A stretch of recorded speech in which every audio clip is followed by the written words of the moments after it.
Mexico in the pit. The Brian Dutcher Coaches Show gets going tonight at 6 p.m. Following that, on the station, we got the Lakers, Suns. Lakers currently favored by 5.5. No Dylan Brooks and no Devin Booker in that one. This week on the Two Door Dixon podcast, they're exposing a dirty Democrat, learning the secret dangers of dance class, and breaking down the State of the Union.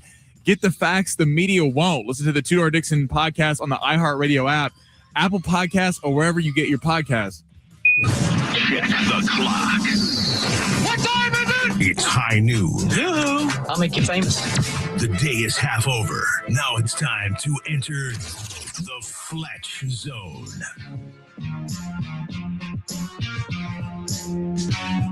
Welcome in. Let's get it going on a Thursday. What's going on, everybody? Ben Fletcher, Sammy Long with you till 2 o'clock today. John Schaefer is going to take over then. We got a busy day. Jonas Knox of Two Pros and a Cup of Joe is going to be on at 12:30. Kevin Acee at 1:30. Get you a Padres update with the Ace Man coming up in just a little bit. We have those 9 Inch Nails tickets for you. We got some Aztecs Hoops tickets for you. We got a busy day coming up. So lock in, everybody. And I ask one question to start the show. Sammy Long, are you ready to have a great show? I'm ready to have a great show. Are you ready to have a great show? We're going to have San Diego State Aztecs over Utah State performance type show. Hell yeah, brother. This is going to be a good one. We're going to step up and we're going to beat those Aggies all the way back to Logan, Utah, which is exactly what the San Diego State Aztecs did last night. It is funny how a college basketball season, you can go from the tippy top of the mountain to the very bottom of the depths of hell and then jump right back up in one game later. And that kind of feels like exactly what the Aztecs did. I do have a problem myself of getting too bogged down in the minutia of the bracketologist and bracket matrix and Joe Lunardi and going through all the things and making snap decisions. Happy to say, one 17-point win later, you can find yourself right back on the bubble. And I do think that's kind of what the Aztecs did. Now, there's some caveats to it, right? You got to go on the road. You got to win in New Mexico. You got to go on the road. You got to win in Boise State. Neither of those things are easy. Hell, you got to win that game on March 6th, which we have tickets for you against UNLV. But I do think if the Aztecs do all three of those things, because with a massive 17-point win over the then ranked number one team in the Mountain West, you probably catapulted yourself right back into every conversation you want to be a part of. So an impressive win. I would say the best 40 minutes of basketball the Aztecs have put together this entire season took place last night at Viejas Arena. And it was Reese Dixon Waters in the first half. If you notice the first 5 minutes of the second half, it was Miles Bird. That really put the nail in the game. Pharaoh Compton played excellent. You had Taj DeGorville, who in the second half was really running the whole show. He had 8 assists. He was incredible. I thought that Aztecs team that we saw last night is absolutely a team who can make a scary run in March, is absolutely a team who could do all the things that we thought this team could do this past offseason. If we see that team more often here moving forward, who knows where the ceiling is for them, because they are wildly talented. And when they're making shots and when everyone, Magoon Guath has a smile on their face, they are playing some really good basketball. It was an exciting performance last night. And I think the Aztecs' depth, which was why we were so excited about this team, because last year, again, going back to it, it felt like it was the Nick Boyd and Miles Bird show. And then everyone else was kind of chiming in. And sometimes you'd have some big Wayne McKinney performances. You have some big BJ Davis performances. Magoon Guath went through an injury there last season. But this year, I mean, look at this box score. Tay Simmons, double digits, 11 points. Pharaoh Compton, 11 points, double digits off the bench. Taj, 12 points off the bench. BJ Davis, 8 points. When you're getting that kind of production early on, even though the Aztecs were struggling in the Players Era tournament, the one kind of positive was that they were one of the highest scoring bench teams in the entire country. And then it allows Reese Dixon Waters to have 20 points. Tay Simmons felt like a complete lightning rod off the bench. He was getting the crowd animated, really into it, rebounding the ball super well. It did feel like everything came together in this game last night, and it was probably a response into the last week. I mean, the Aztecs don't normally lose at home. Grand Canyon was kind of an anomaly in that they came out flat in that game. They didn't look like themselves, and then they didn't look like themselves on the road in Colorado State. But to take the fight really to Utah State, and Utah State looked lost. Even after the first 10 minutes of that game, it was kind of a slow offensive start for the Aztecs. And you're sitting there kind of going, the Aztecs still can't get it going. They're hanging around. But then down the stretch of the first half and the second half to really shut them down, take them apart, the Aztecs deserve all the credit in the world. And it really sets up a really fun matchup Saturday with a lot more stakes on it. Had they lost yesterday, the game wouldn't matter as much, but playing at the Pit, this is, if you ever want an at-large bid conversation, if you ever want an at-large bid case, you beat Utah State at home, you go beat New Mexico in the Pit. Maybe we're having a different conversation next week about where they are in the at-large conversation. And when you talk about things breaking their way, I mean, I'm not 100% positive on this, but I'm almost 99% sure San Diego State, with that win yesterday, if they win out, I do believe they claim the number 1 seed in the Mountain West tournament as well, because they should have tiebreakers now over Utah State, who dropped to Nevada, who San Diego State's already beat twice, and New Mexico, who also dropped to Nevada, who San Diego State has already beaten at home. So I think tiebreakers work out in their favor as well. I'll have to do a little bit of digging on that, but I'm pretty sure that's accurate. So here, as San Diego State sitting, yesterday, sky was falling. Today, things are looking pretty good for San Diego State basketball. And maybe, just maybe, we get to have a fun little run in March to go with it. Long ways to go till then. 3 more regular season games. Again, this Saturday, national TV game at the Pit in New Mexico. You think about the crowd that San Diego State had last night with just chanting, I believe, "Good luck, Carson Templin," all night long. That's what they were saying, right, Sammy? Yeah, the show, not big fans of Carson Templin. Good luck, Templin. Good luck, Templin. With all that chanting going on, which was hilarious, if we're being completely honest, and kind of part of why we love college basketball, that's going to come back your way on Saturday. It just is. That's what the environment at the Pit is like. They do not like Aztecs. They haven't for years now. You think about some of the games over the last few years between San Diego State and New Mexico. You had the house games that were insane at Viejas Arena, where he's flipping off the whole crowd. So that's the environment you're going into this weekend. By the way, a very good New Mexico team. And San Diego State, in order to make this 17-point win against Utah State mean something, needs to go get a win at the Pit. And I can't wait. Well, and I think, even if I do think that there's a glimmer of hope for the at-large conversation because you won last night and because of how you won. But let's just say that that's done. Let's just say that it's all about the Mountain West Conference tournament because they've done too much damage to themselves. I think last night is something you can point to heading into a tournament in Vegas where you have to win 3 straight games and go, if we play basketball like that, we're going to win a lot of games. Because I think you could see them start to doubt themselves a little bit last week because really they hadn't had the signature win over Utah State yet. They got beat by Grand Canyon twice. They lose to Colorado State. They were kind of lacking for marquee wins outside of Nevada, but you win this game last night. And then you can talk about confidence if you're able to go do it away from Viejas Arena on Saturday in what you were just talking about, one of the toughest places to play in the country. I mean, that I think the Aztecs will start feeling like the Aztecs that were picked number 1 to finish and number 1 in the Mountain West in the preseason poll, and not the team that we've seen the last couple of weeks. Now, for the shorten the bench crowd, which has been out there all year long, Jeremiah Odin did not play at all last night. Sean Newman Jr., I think, played 6 minutes last night. You had Reese up over 30. Miles Bird was right around 30. So it happened for you last night. If you wanted to shorten the bench, that's exactly what went down last night. They played 10, and really, Sean Newman Jr. didn't play much at all. So for San Diego State, it worked last night. Now, I'm assuming that's going to be matchup dependent. Do I think that Jeremiah Odin won't play again this season for the Aztecs? Absolutely not. He's going to play. He plays meaningful minutes for the team. The Aztecs are undefeated in games where they have a 9-man rotation. They had 10 last night. But I'm saying, but when they've played 11-man rotations, 10-man rotations, and 9-man rotations. The record I do think that gets overblown a little bit. I really do, honestly, in my heart. But it's a talking point, well, but it's also convenience. Like, well, sometimes they've played worse teams when they have a shorter rotation. It's all fair. It's all fair. But I think when you play 11 guys, that's hard to let guys get in rhythm in a game, knowing that the second they turn the ball over, the second they have a couple of bad minutes, sloppy play, they're getting pulled. And especially with a team that is kind of built on a big 3, a big 4, you got to let these guys work into the game a little bit. And I do think trimming the rotations a little bit. It's nice that you have those guys there that you trust that can play. I'm not calling for Odin to not play or Sean Newman Jr. to not play. But if you set your 9 guys that are going to play tonight outside of getting into foul trouble, I think there's an easier game plan heading into a game versus who knows? I mean, this guy could get 20 minutes tonight and then he's sitting on the bench the next night. I think shortening the rotation is a good thing. Sammy Long and all social media warriors know more than Brian Dutcher. That's what we're saying right now. Oh, please. That's what we're saying right now. All right, it's San Diego Sports 760. Jonas Knox coming up in 20 minutes. Kevin Acee coming up in an hour and 20 minutes. We got a fun show for you. We need some redemption on long shots. Plus, in about 5 minutes, I'm going to tell you why nobody in the history of the planet, of the world, of the universe had a worse night than Sammy Long last night. It was just truly devastating. Before we get to that, we are going to get to the big three here where Sammy rips through the top 3 stories in the world of sports. Sammy, smash it. Your lunch break is here. Ready to go back to the office and knock the socks off your friends? I mean, coworkers? It's time for the top stories of the day. The big three. All right, you ready for this? Text line is open, 70470. Start your message with the word team.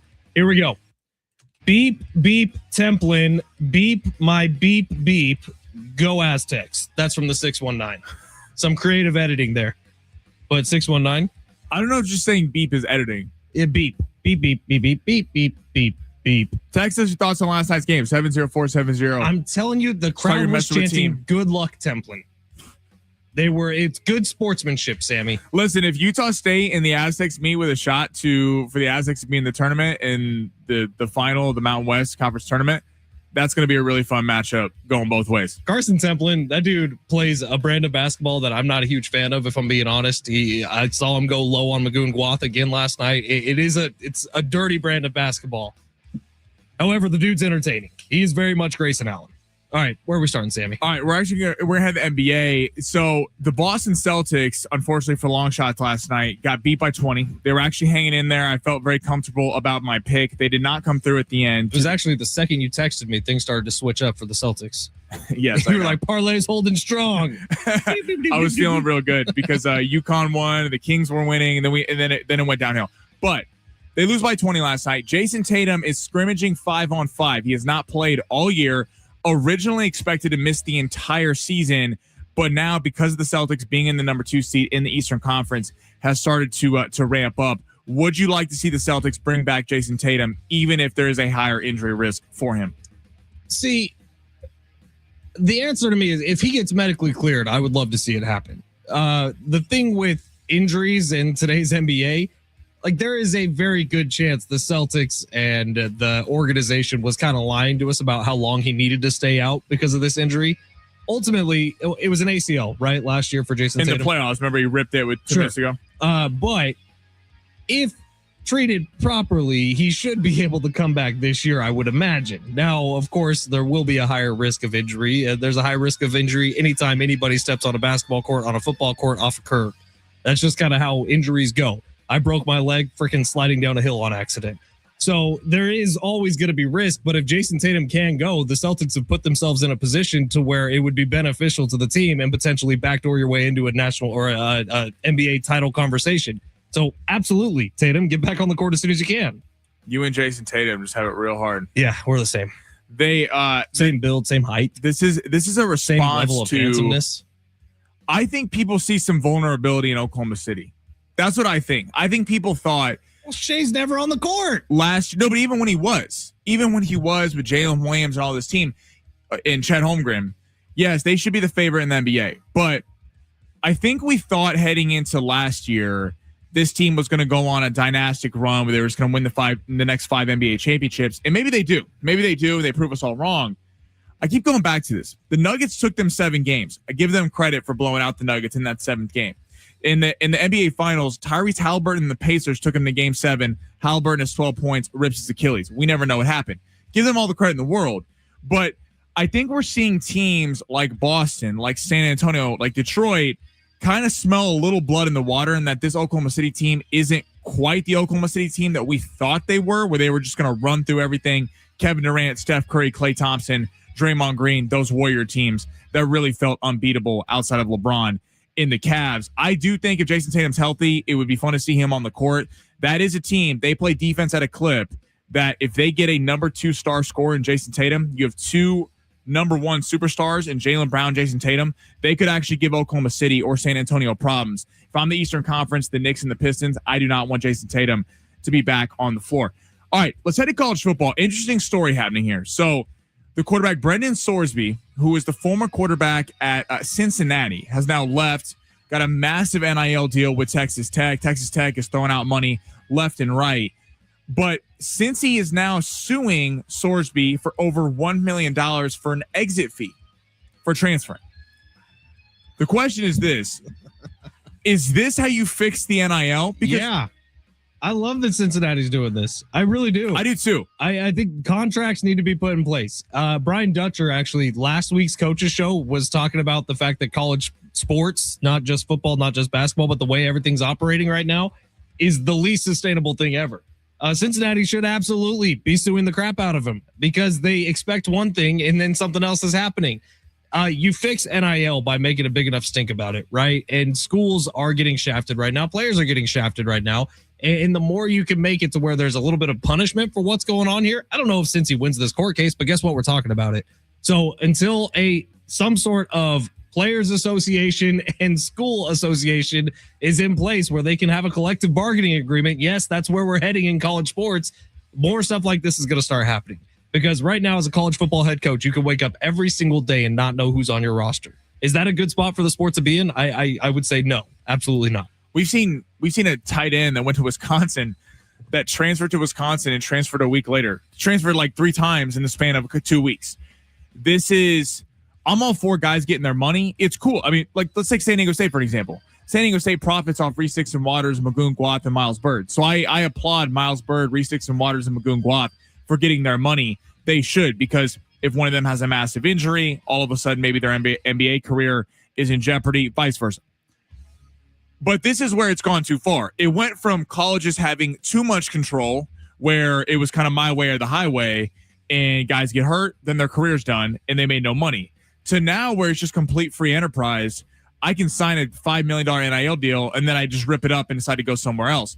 The way to solve NIL is you make them pay it back. You can transfer, you can head to a different school, but you're paying back that money. So it'll make guys think twice about whether they want to just keep leaving school after school. For years, you had to sit out a year. That's a potential option where you still had to sit out for a period of time to transfer. It just feels like it's gone a little bit too far, and we need some rules and regulations before it gets too out of hand. Let's just try to throw this real quickly in the perspective of the NFL. Say you have a quarterback, say Kyler Murray. All right, Kyler Murray is about to can go wherever he wants and sign, right? Say he goes to the Cleveland Browns. Expecting to go to Cleveland, get his NIL money, his contract, and be the starting quarterback and play out a year. And maybe he gets to get a much bigger contract on the other side because he plays really well for the Cleveland Browns. 3 months before the season begins, 4 months before the season begins, Patrick Mahomes says, I'm going to come over to Cleveland and I'm going to be the starting quarterback. Right. It's not just the school or the teams that get screwed. It's also the players who are already there, who are uprooting their entire life to go be somewhere else and play, and imagine them being the starting quarterback there. All of a sudden, Sorsby is just going to take the Texas Tech job. I mean, it used to be that if your head coach left, the guy who recruited you could leave and you didn't have to sit out a whole year. But now with the fact that, right, you can just, transfer left and right. There's no continuity at small schools. You're not keeping any of your good players because all the blue bloods are picking them. It just feels like it's gone a little bit too far. So I credit Cincinnati for suing Sorsby back. That's right. You should have to pay back the money if you are going to leave for a new NIL deal. And it does sound like he broke some sort of NIL contract with Cincinnati. I would imagine Cincinnati actually does win this. All right, we're going to save big three, number 3 for the other side. 9 Inch Nails tickets, Aztecs tickets, all still to come. Jonas Knox coming up in about 12 minutes. Stay here at San Diego Sports 760, live on the iHeartRadio app. San Diego Sports 760, an iHeartRadio station. Guaranteed human. San Diego Sports traffic. This report is sponsored by WeatherBug. Crash has been wrapped up on the 78 eastbound at Bear Valley Parkway. There's a motorcycle involved in that crash. In Normal Heights, road work on the 805 northbound between El Cajon Boulevard and the 8. The left lane is blocked with construction. Probably going to be going on until around 2. Get the fastest local alerts and accurate 24/7 forecasts with WeatherBug. It's easy to use and provides real-time customizable alerts so the weather never takes you by surprise. Plan every day with confidence. Download the free WeatherBug app from the App Store now. I'm heading to lunch. You do a lot for others. That's why you value your lunch break. Kaiser Permanente wishes you a healthy and restorative lunch break. Eat well and get some fresh air. With Kaiser Permanente, receive care for all that is you, mind, body, and spirit. And Kaiser Permanente's online tools and connected personal care teams mean communication and appointments are a breeze. Learn more at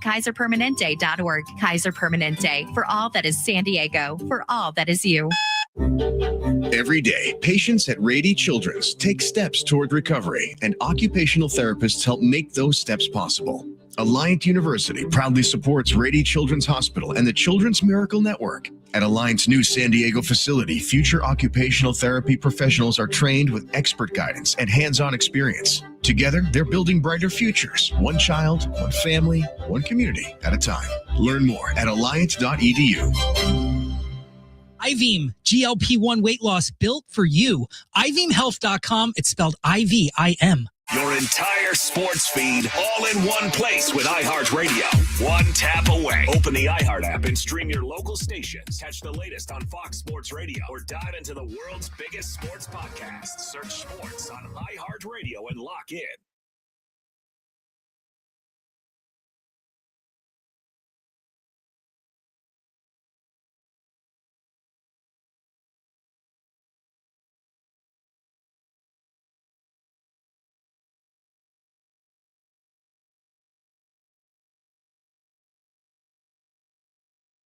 How about a pair of tickets to go see 9 Inch Nails on March 9th at Pechanga Arena? Tickets and info at Ticketmaster.com. You can win those by listening for the next few minutes here.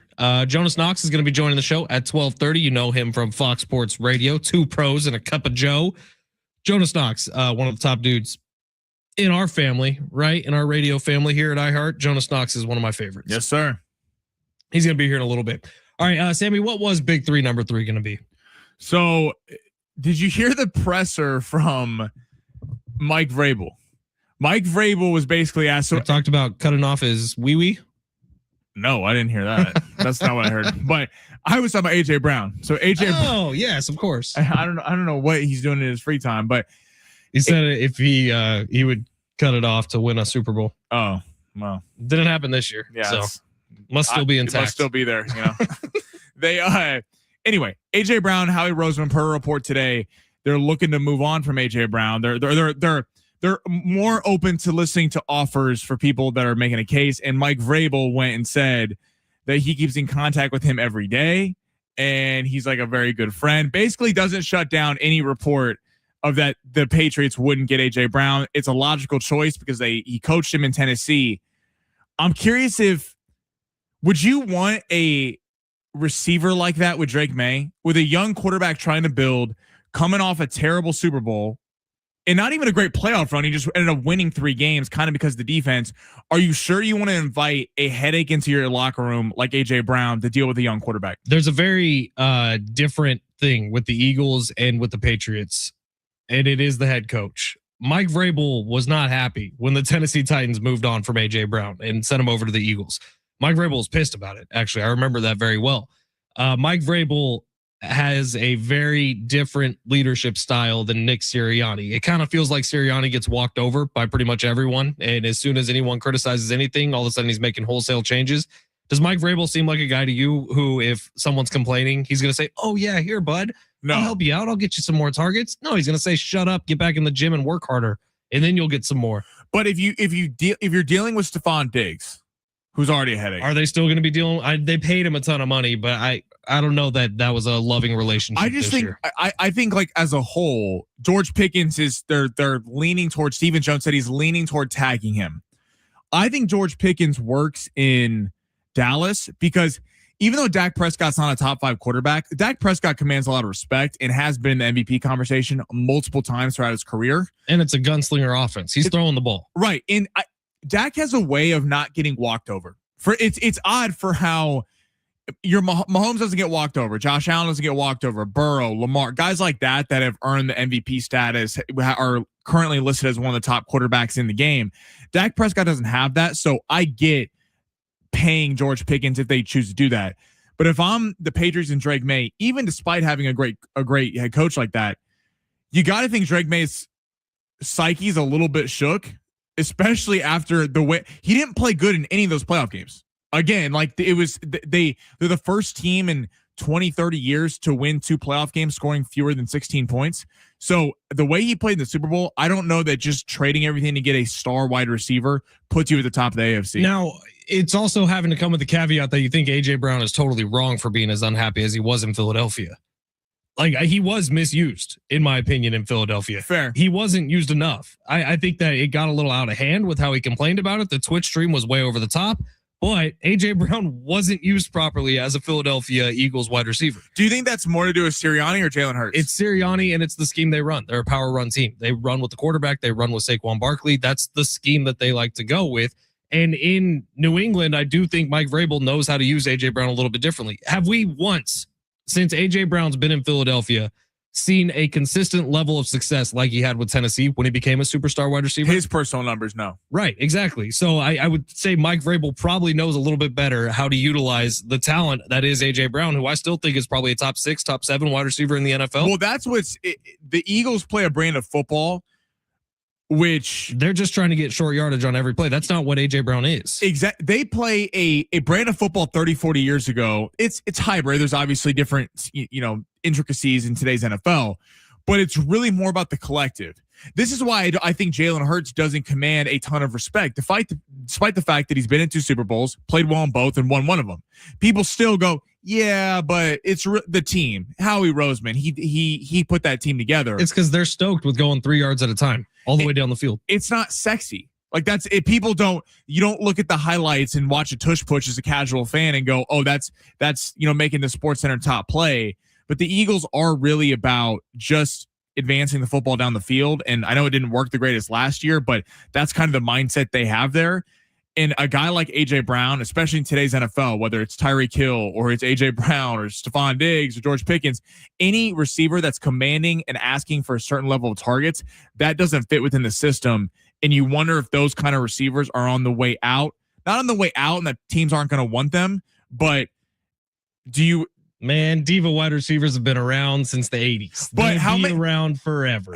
Yes. Terrell Owens was maybe the biggest diva wide receiver ever. How many diva wide receivers though have won Super Bowls? Randy Moss won Super Bowls in the Bill Belichick system with Tom Brady. Correct. There's a certain level you can get to. Tyreek Hill wasn't a diva before he became one. Chiefs won 1 Super Bowl. They shipped him out of town. Yeah, I mean, you're not totally wrong about that. All right, it's San Diego Sports 760. We got Jonas Knox coming up next, the star of 2 Pros and a Cup of Joe. Can't wait to talk some NFL with Jonas. One of my favorite things to do. It's San Diego Sports 760. You're listening live on the iHeartRadio app. But first, 9 Inch Nails tickets. We got them for you right now. Ticketmaster.com to buy tickets. March.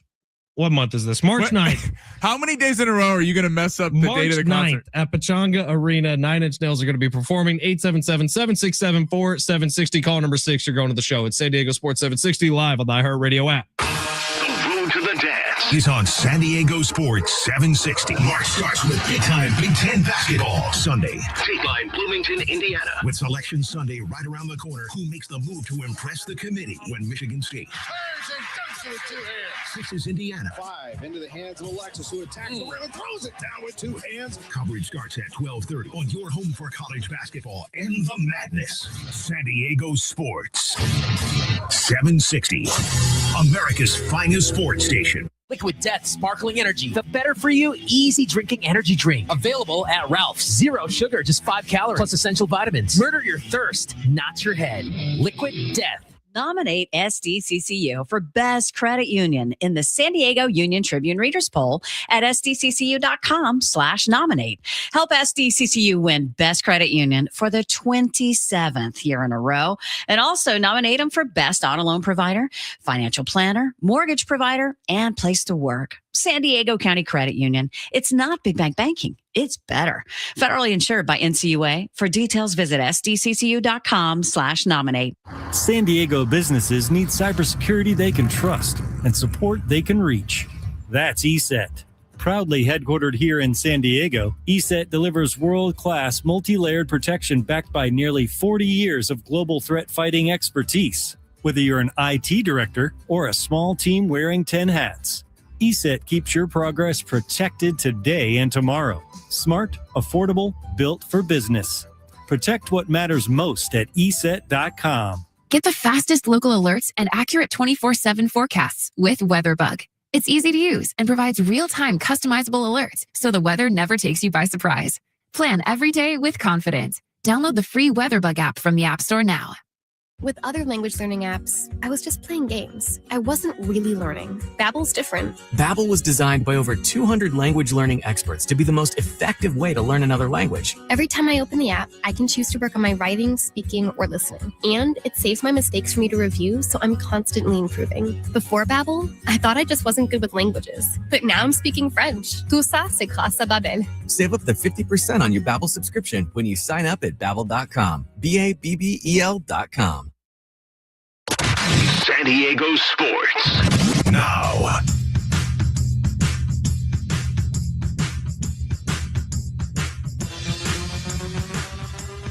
The sport is sponsored by Wendy's new Girl Scout Thin Mint Frosty Fusion. Big win for the Aztecs last night, 89-72 over Utah State. They're going to be back on Saturday, taking on New Mexico on the road. Early tip time, 11 a.m. Fletch got you going pregame starting at 10, and Schaefer will be on the call starting at 11. And the Brian Dutcher Coaches Show gets going tonight at 6 o'clock right here on San Diego Sports 760. And the Lake Show are back in action, currently on a 2-game losing streak, taking on the Dylan Brooks and Devin Booker-less Suns tonight in Phoenix. That game gets going at 6 o'clock.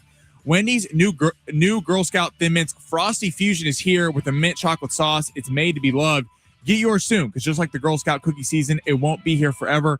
Order your faves at girlscoutcookies.org. Limited time only at participating U.S. Wendy's and Girl Scouts of the USA.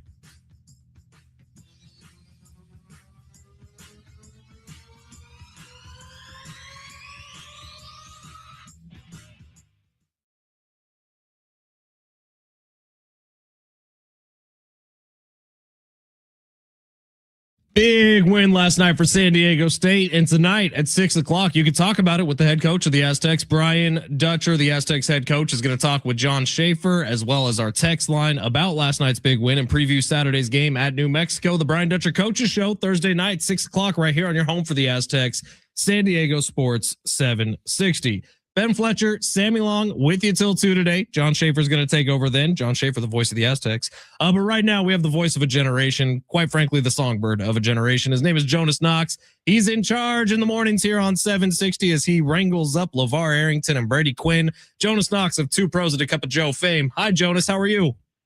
I'm good. How are you guys? That's way too kind. Voice of a generation. Our generation is screwed if that's the case.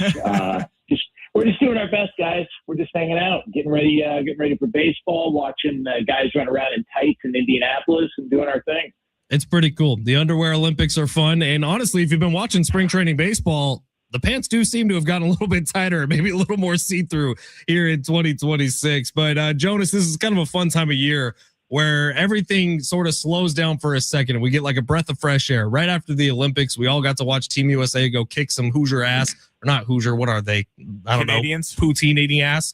And then probably that. You get a little break before March Madness and the chaos of that and the Masters, and then baseball is in full swing.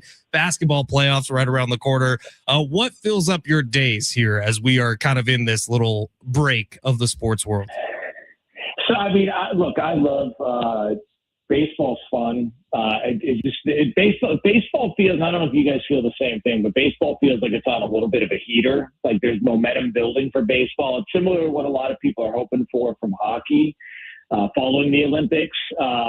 You've got the World Baseball Classic, which I think I always kind of dismissed it as it felt a little gimmicky, felt a little forced. And then the first time I watched it, I realized, oh, this is awesome. And I know there's been games, at Petco that have been just fantastic, real classics. And so that's coming up. That's going to be a lot of fun.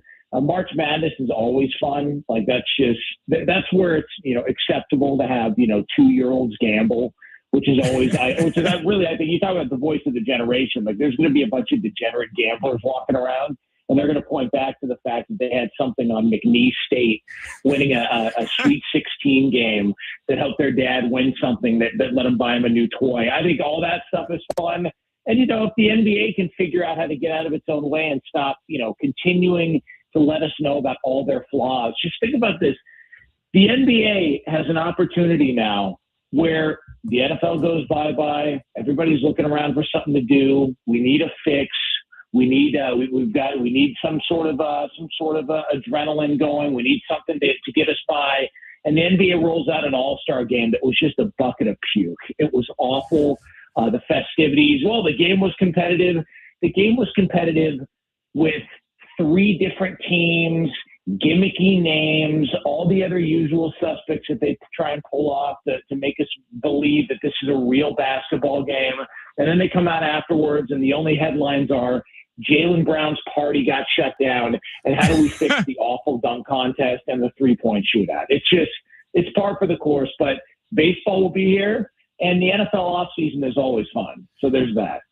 Jonas, switching to the NFL, what do you make of this whole Fernando Mendoza feels like he's been getting a lot of criticism this week all of a sudden now with the combine here. Do you feel like he's the surefire number 1 pick, but is he the deserved surefire number 1 overall pick, or is this because there's a lack of a quarterback class behind him? I think he's the deserved number 1 pick, but you can't argue at the fact that the quarterback draft class is not what next year's is going to be. And I think that's why you're seeing a lot of teams doing what they're doing this year when it comes to the quarterback position. Let's be honest, you could feel however you want to feel about, say, Kyler Murray or Tua Tagovailoa. The Dolphins and the Cardinals, and people can label it whatever they want to call it. Well, they don't like the contract. This is strategic. They're trying to help the organization. No, they're tanking. Like, there's teams in the league that are looking around going, we can't really get a surefire solution at quarterback in this draft, because after Fernando Mendoza, you've got Ty Simpson, who's probably going to be a late first-round pick. But when Dante Moore decided to go back to college, then you've got C.J. Carr. Then you've got Arch Manning. You just start looking around at next year's draft and you go, that's the one you want to be in if you're trying to select a quarterback. So I think a lot of teams in the NFL recognize, yeah, Mendoza is the number 1 pick this year, but this is not the year you want to be involved if you're trying to find a quarterback of the future. So I think teams like the Dolphins, teams like the Cardinals, and other teams around the NFL are looking at this going, hey, listen, man, it wouldn't be the worst thing in the world if we lose. If it means we got to swallow $99 million and get rid of Tua and start Quinn Ewers and be a worse football team because of it, then so be it. We're going to go out and get our quarterback of the future next year, because next year is the draft class you want to be a part of. Jonas Knox, 2 pros and a cup of Joe, with us here on San Diego Sports 760. You hear him every morning on your drive into work, or at least I do when we're going to work early in the morning.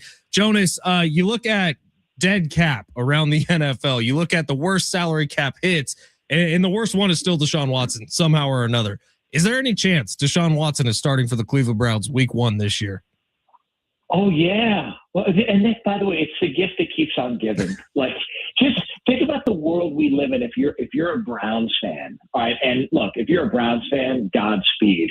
But think about the world we live in where you're a Browns fan and you're torn between 2 mid-round quarterbacks that were taken in the same year, or a weirdo who's had more assault allegations than starts for your franchise, and you gave him $230 million guaranteed. But I've said this before. If they want to get Deshaun Watson to start playing like he did back in the day, you need to put like neon lights in the front windows of the facility and make it think like he's going in to get his back rubbed down. Like, if you want to get this guy back on track, that's the move. But we'll see what happens. And you know what? If he's making $46 million this year, the least he could do is go out and perform and try and, get back some value for that team that gave him all that cash to begin with.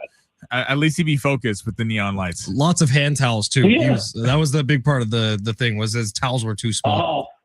Oh yeah. Listen, he brought his own. Mm-hmm. And he's like the guy. There's a burger place in where was it, Santa Monica back in the day, and it's called Father's Office, and their big thing was, hey, we don't put ketchup on our burgers. So you get all these nerds who would walk in with like a Heinz bottle peeking out of their pocket, like they were getting ready to rob a bank with a gun. And Deshaun Watson was like one of those losers who walked in with like a hand towel going, no, this one feels better, especially after she works on me. I've had her before. I don't need a cigarette in the parking lot. Give me that one. That one's going to make me feel better after this whole thing is done. Hey, why do you guys do? You guys got to get your heads out of the gutter, okay? We're trying to be professional here, and you guys are taking us down the Deshaun Watson road. we're sorry. This is the vibe of our show today, I guess. But Jonas, what do you make of in the top 20 prospects on a lot of people's boards, like Daniel Jeremiah? There's only 2 SEC players. Do you make that as just kind of a down year for the SEC, or are we seeing a change in the guard where the Big 10, the Big 12 are kind of overtaking as some of the dominant conferences? Well, yeah, because now everybody else can offer money. And all of a sudden, like look at Indiana, for example. Indiana was nobody for 100+ years, literally one of the worst programs in the history of the sport. And they went out and put everybody in a clown suit this year, including SEC teams and everybody, including Alabama. And everybody is looking around going, well, how'd that happen? Well, it's easy. Now everybody can pay. And everybody can pay on the up and up. It's not like, back when you would have to lie and fake, hey, we got this guy because we really recruited him hard and he loved the area. No, because he had a duffel bag full of cash in the back parking lot and his parents went and picked it up. Everybody now can pay. And if you have a booster or you have an alum who's got enough money and enough saved up to where they can offer the program a little bit of assistance to try and get some of these players and it benefits them, then you're just seeing the balance of power shift all over the place. And look, the Big Ten's been the better conference for a little while now. And SEC fans don't want to acknowledge that. SEC fans want to make believe that it's SEC and everybody else is secondary. But the Big Ten has been putting on banger after banger when it comes to best games of the season. ESPN doesn't really like it. They're not big fans of it because it means that they're starting to lose their grip on the powerhouse of college football. But once NIL was brought in, I think it evened the playing field for everybody else. Now you're starting to see better talent in different places. Jonas, before we get you out of here, I got to ask one question because Sammy Long is sitting over there and he has this wild hope and he keeps saying, I can't wait till the next NFL season, which is true for all of us. We can't wait till football is back in our lives on a regular basis. But are we really supposed to believe that one draft class can switch around everything for the Kansas City Chiefs, who were just the bottom of the NFL this year? I mean, I'll be honest with you. I think it's over. I don't think the Chiefs get back to what they are. The only thing that I would love to see this happen. I would love to see Jeremiah Love in Kansas City. Like that's the one that I look at and go, if they had a legitimate stud superstar running back, which would be really beneficial considering they haven't really had that. They've been relying on Patrick Mahomes. Patrick Mahomes is going to, if he comes back, I think he's going to start off the year possibly on the PUP list, so they might not even have him the first month of the season. I do think Travis Kelce's coming back. But if you had a legitimate superstar running back like a Jeremiah Love, who everybody looks at as a sure thing as there can be in this draft class, that's where I think things get interesting. But other than that, I just look at it and go, they're getting older. Who knows how long Andy Reid's going to be around? And I think it illustrates how incredible it was what the Patriots did because they had their first dynasty, took a little bit of a break, and then rolled out more Super Bowls afterwards. I think it's a long shot, but if you get Jeremiah Love, I think they got an opportunity next year. Jonas, this interview was going so well, man, and then it took a turn. Listen, man, look, and I know how the combine makes, the long spiel. There's been a lot of great highlights from the combine. For anybody that wants to see one of the great bloopers in the history of the NFL combine, look at Chris Jones running the 40. Let me tell you something, man. That looked like a produce truck dropping goods all over the highway. Like it was everywhere. I mean, you saw it all. So anybody that's wondering what we're referring to, the Chiefs ended up picking a winner. That guy's going to be a Hall of Famer. But it could be worse, man. Look around the NFL. At least you got Super Bowls you can remember. There's teams that are trying to figure out. You got Aaron Glenn telling people that his superpower is calling plays. Dude, they didn't have an interception last year. They had none. They were the worst defense from a turnover ratio in the entire league, and yet we got coaches out here talking about having superpowers. So listen, the Chiefs are fine. And you got enough time before you have to really start worrying about things based on the fact that you've had all this success recently. So it is funny, Jonas. February 26th, we're around that time where the NFL Combine is starting up, the Underwear Olympics. So we remember that day, of course. But do you know what February 26, 2012 was? Ooh, remind me. Pete Weber. Who do you think you are? I am. Oh, man. By the way, bowling. Electric. I don't even know if that's an Olympic sport. Should be an Olympic sport. Agreed. That's a guy who butchered what he was planning on saying and just rolled with it. It's like Kevin Garnett, anything is possible, wasn't really what he was supposed to say, but he forgot and just rolled with it. And then everyone said, oh man, what a money line at the end of the finals. Dude, he got it wrong. Pete Weber probably got that wrong and just rolled with it. But yeah, I'm telling you, man, bowling should be in the Olympics, an underrated sport. Same with shuffleboard. Who do you think you are? I am has gone down in history, and it was on this date in 2012. Jonas, thank you for your time. Appreciate you always. We'll be listening tomorrow morning. Love you guys. Thanks for having me as always. I appreciate it. Jonas Knox, 2 Pros and a Cup of Joe, Fox Sports Radio. You hear him every Saturday here on 760 and every morning as well with 2 Pros and a Cup of Joe. All right, quick break. Long shots on the other side. Sammy's going to make us all some money. That's next. It's San Diego Sports 760 live on the iHeartRadio app. San Diego Sports Traffic. This report is sponsored by WeatherBug. In Normal Heights, the construction continues on the 805 northbound between El Cajon Boulevard and the 8, probably going on until about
SDFC back at Snapdragon Stadium on Sunday night. They got St. Louis City pregame coverage with Adrian and Darren begins at 5:30 right here on your home for SDFC San Diego Sports 760. Man, they didn't skip a beat. SDFC. They got out there against Montreal and whooped some ass. They were fantastic, man. It was I was talking to Tyler Heaps the other day, and it's kind of amazing how this team went from not being able to score early last year. That was kind of the criticism, despite them winning games, they had struggle scoring. And then with losing Olaski, losing Chucky Lozano, and yet it feels like just them developing players, they become this like now offense is one of SDFC's strengths, which is super fun to see. Because of our new best friend, Amal Pellegrino. Dude's a superstar. Yeah, he scored. You heard it here first. Amal Pellegrino. Well, not here first, but you heard it here with Amal, which was a pretty great interview. If you missed it, it's up on the free iHeartRadio app. All right, it is San Diego Sports 760. Every day around this time, we do a little something called long shots, where Sammy takes a little shot at making a what do we call it now? A combination, series of picks. Something that you can invest some time, maybe some dollars, and trade on. It's not a bet. It's not a bet. We're trading on certain apps to win money on games that you may or may not be watching tonight. No, we did not win last night. Boston Celtics ruined everything for everybody, which they so often do. But maybe tonight is a different story. Sammy, go ahead, smash.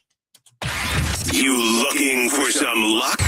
Want to win big? Gotta play big. You are so money and you don't even know it. Time to take a chance. Say that to me and his man. With long shots.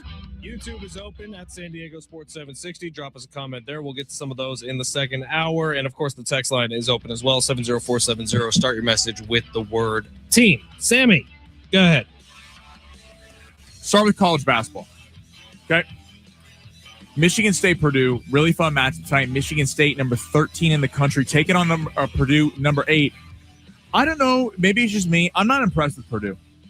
I've watched them play a couple times. They got blitzed by Michigan. That's not anything to snuff about because Michigan is kind of does that to everyone. But they're 7.5-point favorites at home. Give me Michigan State plus 7.5. Tom Izzo, one of the great head coaches in all of college basketball. They average similar in points per game. Purdue a little bit better at 83 to 78. But here's the problem. Michigan State is one of the best defenses in the entire country, holding teams to 66 points per game. I think on the road, giving 7.5. And this is a team that's pretty balanced. You have 4 scores in double digits. Fierce Jr. is one. Jeremy Fierce Jr. is one of the kind of elite players to watch in college basketball. I think he's going to end up having a big March Madness. So give me Tom Izzo, Jeremy Fierce Jr. plus 7.5 in Purdue, taking on the Boiler in Indiana, taking on Purdue and the Boilermakers, plus 7.5 Michigan State on the road in that one. All right, we're heading to the association. Couple picks in this one. We got Heat Sixers. Give me Philly minus 2.5 at home. Now, the Heat are an interesting team.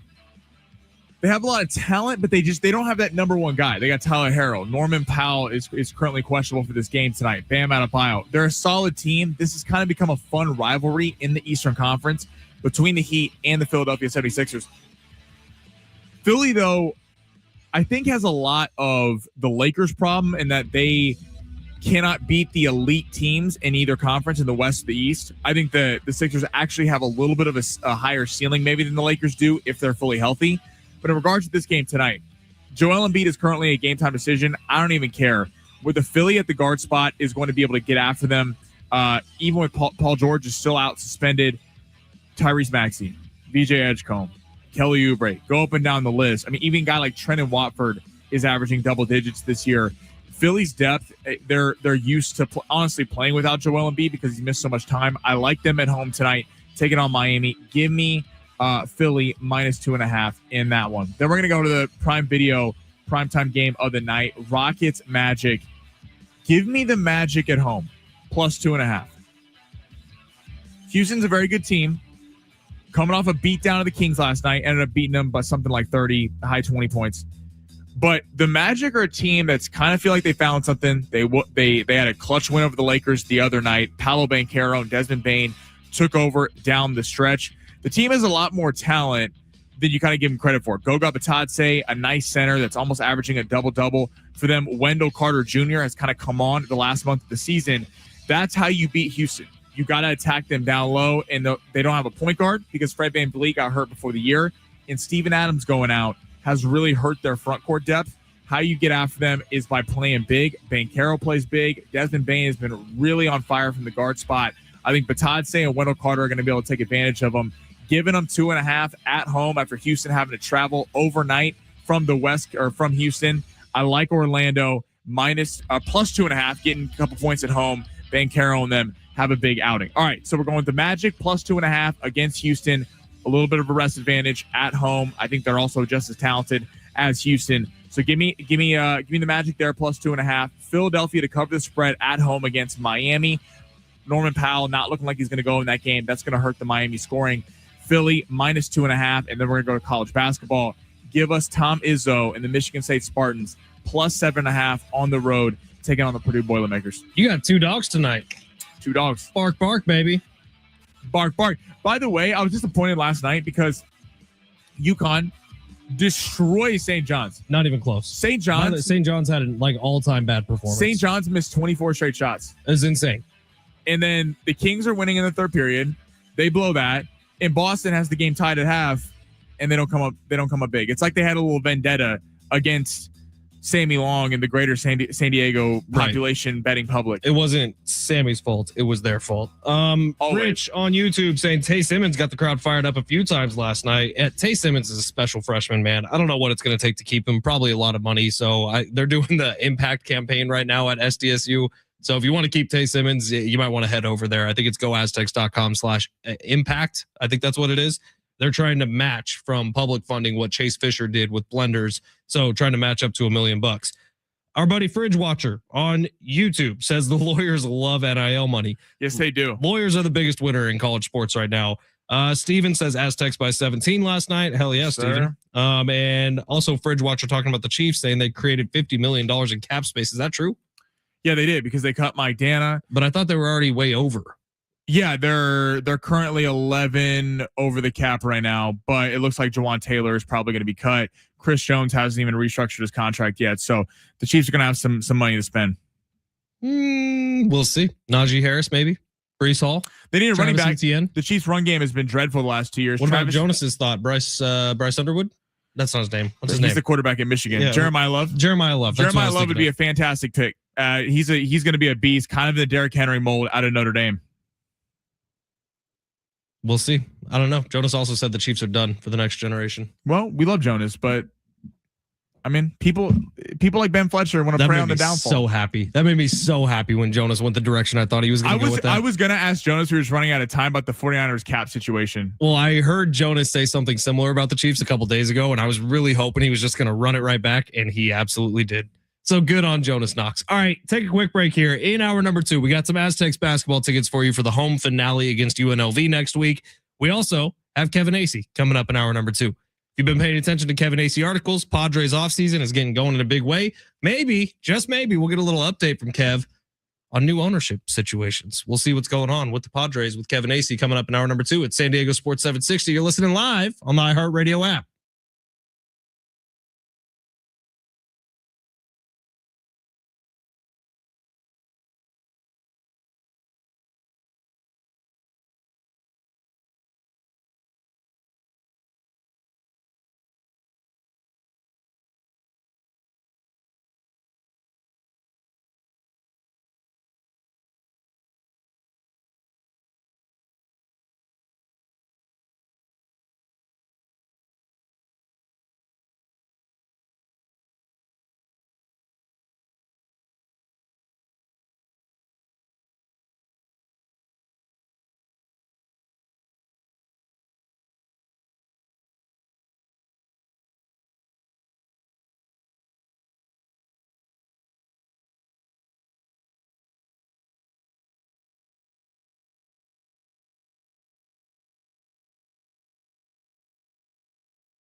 This report is sponsored by the Tudor Dixon podcast.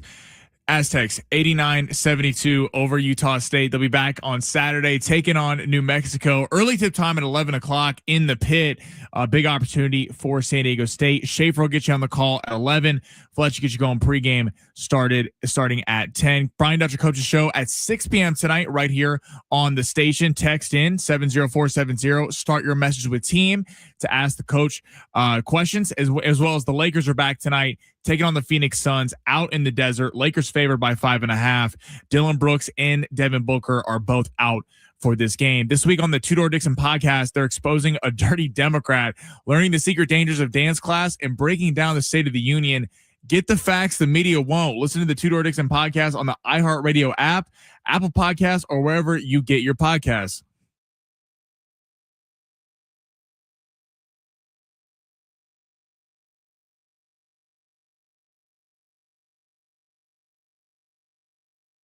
Hour number 2, let's get it going. We got some Aztecs Hoops tickets to give away this hour, so keep listening if you want to win a pair of tickets to San Diego State and UNLV coming up next Friday night. I just saw a report go across the TV up here, Sammy. Is there rumors that Aaron Rodgers may be going to the Minnesota Vikings? I haven't seen that. That's what I just saw pop up. Let's on look it up. The first things first. We'll get to that in a second if that's true. But there's rumors that Aaron Rodgers may be linked to the Minnesota Vikings. Is he literally just trying to follow the career of Brett Favre? Because that would be fascinating if that actually happens. If you are the Minnesota Vikings, what are you doing? I mean, seriously, you have. Again, this was just a bottom chyron on the Fox TV broadcast that we're watching right now, but are there rumors that Aaron Rodgers could be going to the Vikings? Well, let's just take that through. Let's take that through, whether it's Aaron Rodgers or Kirk Cousins. If you're the Minnesota Vikings, you have sat there and watched Kirk Cousins have success the first time around with you. Then you go get Sam Darnold. You go watch him win a Super Bowl with the Seahawks. You're stuck with JJ McCarthy. And now, even though I'm not a JJ McCarthy believer, you're not even giving him the opportunity to have a second year breakout because you're going to go get a Kirk Cousins or Aaron Rodgers. Makes zero sense. The Vikings thinking that they're a Super Bowl contender is beyond me. You're in a division with Caleb Williams, Jordan Love, and Jared Goff. You are by far the 4th place finisher in that division. That would be fascinating if it happens. The jokes write themselves about him and Brett Favre, and we'll see if it happens. But Sammy, why don't you look that up and we can get into it a little bit if there's any validity to it. But we'll start this hour here. And it's the fact that this is one of my favorite times of year because every year around February 25th, February 26th is when the NFLPA releases their anonymous survey of all the players who are in it, and they grade the teams. It's literally a B, C, D, F grading scale for all the teams and all the facilities around the NFL. And historically, there are certain teams who rise to the top. Miami's always a very high finisher. They were actually first. They got A+ across the board, from treatment of families to head coach. That's what happens when you're living in South Beach. It's also funny that their head coach got an A+ and then got fired. But things happen. And I think the Falcons actually had that too this year, where the head coach got an A+ but got fired. Yeah. So it's players think one thing and ownership oftentimes thinks a different thing. But across the board, Miami's always near the top. The Vikings are always near the top. Who's another? The Commanders actually, since new ownership, is always near the top. Miami's 1, Minnesota 2, Commanders 3. Commanders since new ownership. They used to be towards the bottom when Snyder was rolling things, but now, ever since the new family took over, all of a sudden the Washington Commanders have top-notch everything. What do those three teams have in common last year? Not making the playoffs. That's true. So players can be happy, but you're not winning. Sometimes you need a little tough, a little grit, a little grime. Speaking of which, the team at the very bottom now for a couple years, actually the Cleveland Browns weren't dead last year, but the team at the very bottom this year, Pittsburgh Steelers. Funny we're talking about Aaron Rodgers, but apparently the facilities out in Pittsburgh are old and decrepit. Their quarterback was old and decrepit a year ago. But Mike Tomlin's final season with the Pittsburgh Steelers, they're the dead last team. And it's funny because we always talk about Mike Tomlin and the Steelers as a very player-friendly organization. According to the PA, people don't like it anymore. Pittsburgh feels a little lost to me because you go from, and they've always been considered an elite ownership group, kind of in the NFL. The Rooneys have always been kind of respected as an ownership group that a lot of pride in that organization, a lot of winning in that city, despite the fact that Steeler fans are frustrated with not having a playoff win since 2016. you still, I mean, they're perennially in the conversation. They're in the picture, and they haven't had a quarterback. This is a league where if you don't have a quarterback, you're not going to win. I mean, it's just that simple, especially with the way offense, all the rules kind of bend offensively. But it is funny. People always overreact to this, and it is. I mean, what's today's date? It's the end of February. Right. There's not a ton on the docket right now, so everyone's kind of looking for stories. But it's funny, Sammy's kind of skirting around the fact that his Chiefs were ranked 26th in the league. I don't care as long as they win. The only A+ they got was Andy Reid. The Chiefs never rank high up there. Listen, in fact, ownership with the Chiefs got a C-. In San Francisco, they can have cushy couches and all the cafe food they want. But again, you care about winning. Getting to my point, these report cards are kind of a joke. I mean, they're getting ranked by players. I mean, to the point, I don't think in the Patriots dynasty, people would have said, oh, Bill Belichick was a fun guy, or the Patriots were a super cushy organization. They love Bob Kraft because Bob Kraft splurged. He was one of the first owners to get private jets for the whole team. Bob Kraft spent. He always got an A+ on these things. Right, but they're not. The Patriots were in the business of winning. Correct. They were in the business of making sure everyone felt good. Now, you are right. This is a bunch of hubbub, and it's worth exactly zero. But the reason we talk about it, and it's kind of funny, is I've talked to Rich Ornberger about this. And I was like, how do they do this? Like, how exactly is this graded by players? Does anyone actually care about stuff like this? His answer was they would come through the locker room with essentially Post-it notes, but you can check boxes and stuff. And 90% of his teammates throughout his entire career looked at him and threw him in the trash. Well, that's the thing. So you could have the players that are ranking, that are taking the time to fill this out, are probably players that have an issue with the organization. Or Mike McDaniels is saying, give me an A+. Yeah, Mike McDaniels writing him out for the whole team. So I don't know. What does this actually mean? Probably not much, but I do think the one that the guys actually really care about are the treatment of families, which is something that gets graded here. And there are some teams that will provide full daycare if you have kids in the NFL, and that's free. And then there are some teams, Arizona Cardinals, who will make you charge you for every meal you eat at the team cafeteria. So it's a very different world in the NFL. You know what I would say if I was the owner and they started asking about daycare and food choices? Family doesn't come first. That's what Sammy says all the time. How many touchdowns you catch last year? Oh, that's right. A little bit more time on the jugs machine. It's the NFL, dude. I feel like my entire life should be taken care of if I'm playing in the NFL. If you're good. It's crazy to think anything else. These teams are making so much money. There is a salary cap. There's literally a designated amount that you are not allowed to spend over. You know there's extra money in these pockets. Start filling up the freaking cafeteria with some Cheerios. That's all I'm asking for. All right. And Honey Nut Cheerios. I don't want any of that bland crap. Again, win. The Cardinals don't really win a whole lot, so maybe that's why they're near the bottom. Maybe the Cardinals do have to go with a little mindset change. All right, coming up this hour, we have Kevin Acee at 1:30. We'll talk some Padres ball with him. We'll get to the Aztecs again here coming up in about 10 minutes, but it's time for the big three of hour number 2, where Sammy Long rips through the top stories in the world of sports. Sammy, smash. Your lunch break is here. Ready to go back to the office and knock the socks off your friends? I mean, coworkers? It's time for the top stories of the day. The big three. 619 on the text line is asking, how do I bet spreads? I don't know what you're talking about with that word bet. We do combinations, and I use the Kalshi app these days. Kalshi, Prize Picks. Which it's an investment app. It's not a... Underdog. It's not a betting app. It's you're trading. There's some other online sites that... Well, Kalshi is 100% legal, and they spend money with the station, and that is what I've been using, and I actually really enjoy Kalshi. Kalshi's a great app. And it's not just sports, by the way. You could literally, if there's a press conference coming up later today with pretty much anyone, you could bet or trade on what they're going to say. It's pretty fun, man. DM Uncle Sammy, he has some other sites as well that can get you some better Uncle odds. Sammy is maybe the creepiest thing that's ever left your mouth. How is that creepy? Sammy Claus. It's the way you said it. DM Uncle Sammy. That is foul, man. Yeah. That is straight foul. You made it foul by talking about it. Anyway, DM Uncle Sammy. Hey, those words just left your mouth. Never mind. San Diego Padres, 1 month away from opening day.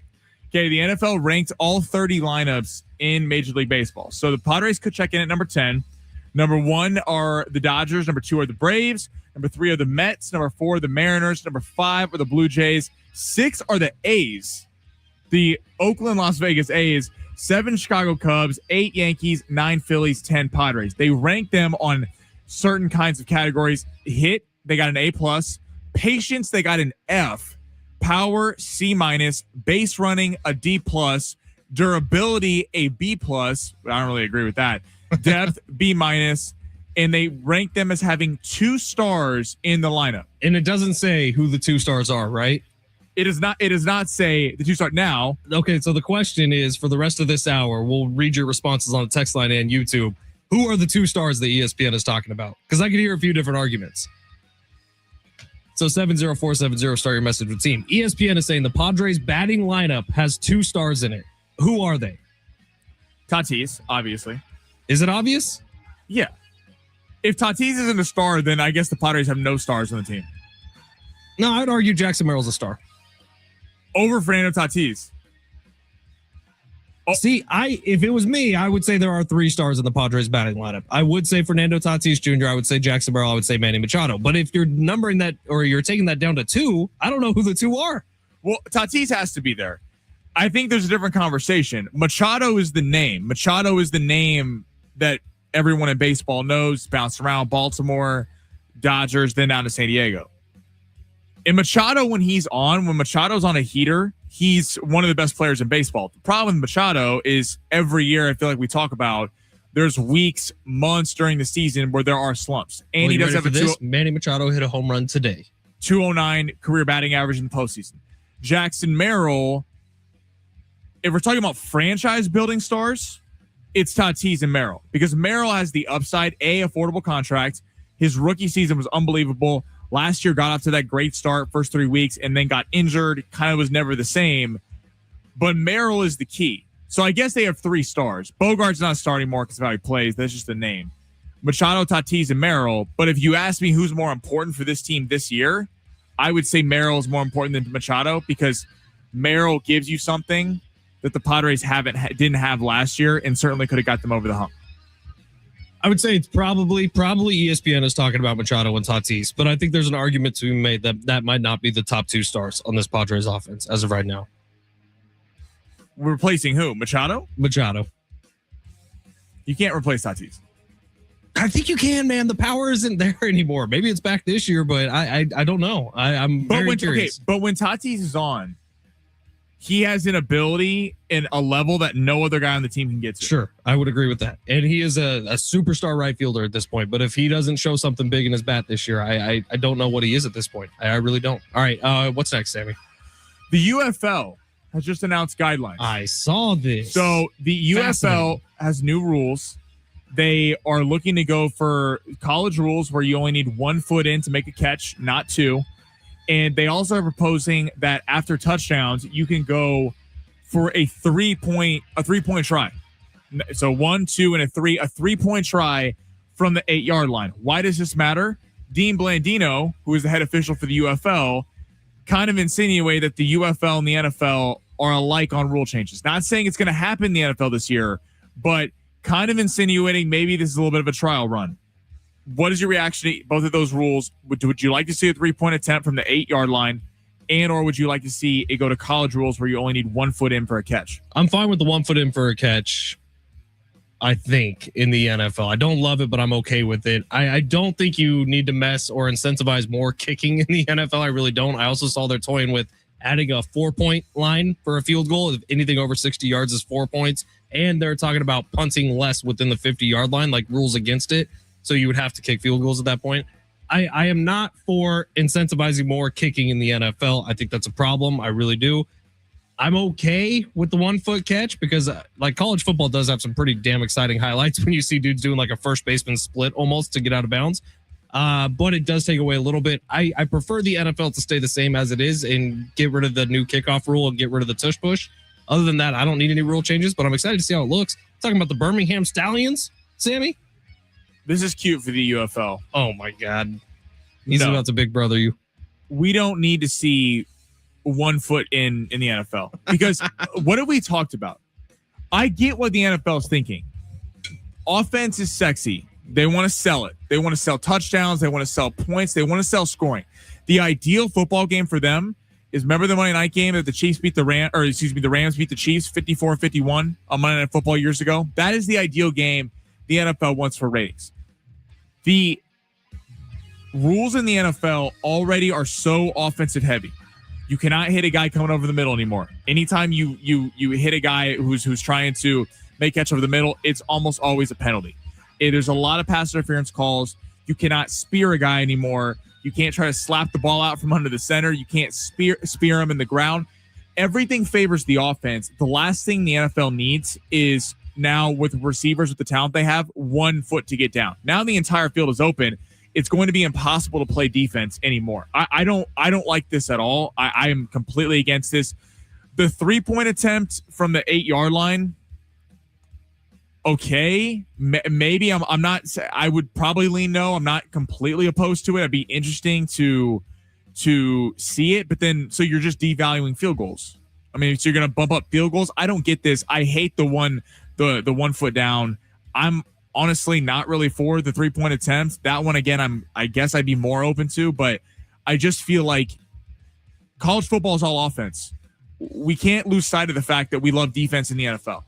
That can't be something that just completely goes away because the NFL decides it wants to keep boosting ratings, which is going all offense. All right, I am going to hijack number 3 if that's okay. Okay. Because this Aaron Rodgers thing actually does have a little bit of juice to it, I guess. So Adam Schefter was asked about it this morning, and he said the belief around the league, and let's preface this by saying it's Aaron Rodgers, and so there are never any absolutes and things can change like that. But the belief around the league is that he's supposed to give an answer by mid-March about his retirement.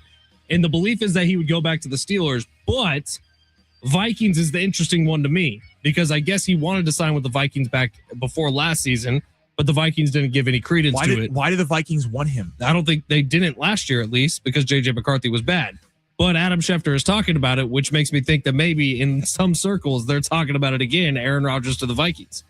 Again, I am not a J.J. McCarthy fan. Coming out of Michigan, I know he won a national championship. That team was built on the running game and the defense. He threw for over 300 yards one time that entire season. The final 7 games of the year, he did not have more than 1 passing touchdown. Well, that would be the reason to go after a different quarterback. Right. But I would have never drafted him. You spent all this collateral to get him. You let Sam Darnold go, who just won a Super Bowl. And you at least got to give him a look. You got to give him a second year to try to get his sea legs under him. Because to be fair to J.J. McCarthy, he was hurt for a portion of last year, was coming off the ACL the year before he missed his entire rookie season.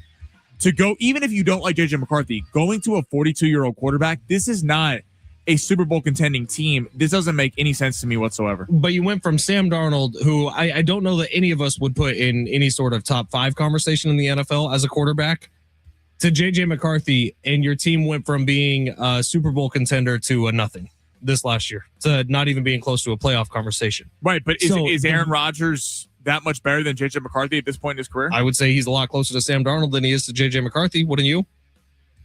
I don't know if I go that far. I absolutely would. I don't know. I mean, Aaron Rodgers is fine. It's not like their offense was good last year in Pittsburgh.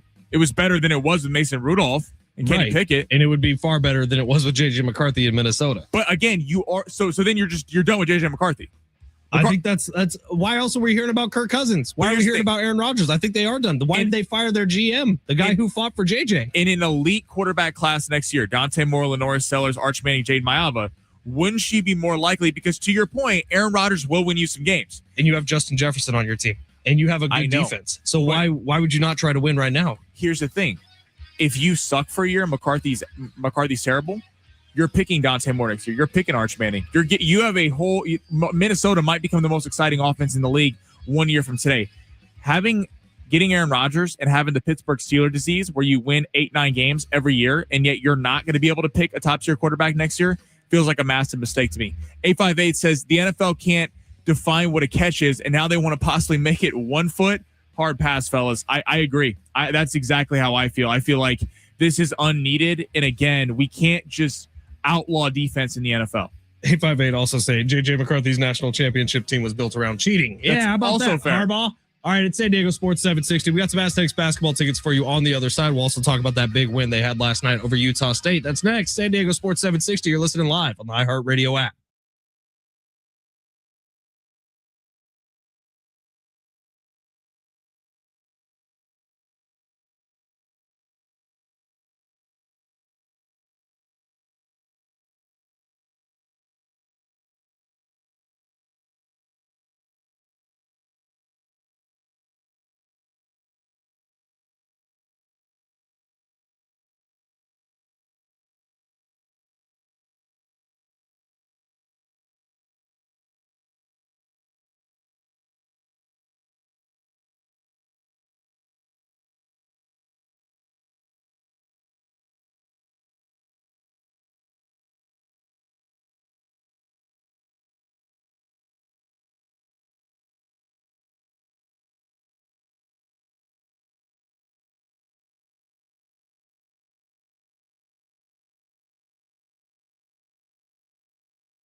San Diego Sports 760.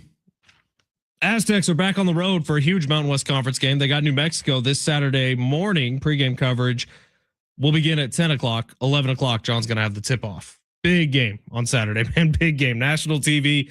I love days like today, much opposed to days like last week when San Diego State was coming off a loss, because I get asked the same questions from people around the building, Sammy, and it's, what does this mean for NCAA tournament?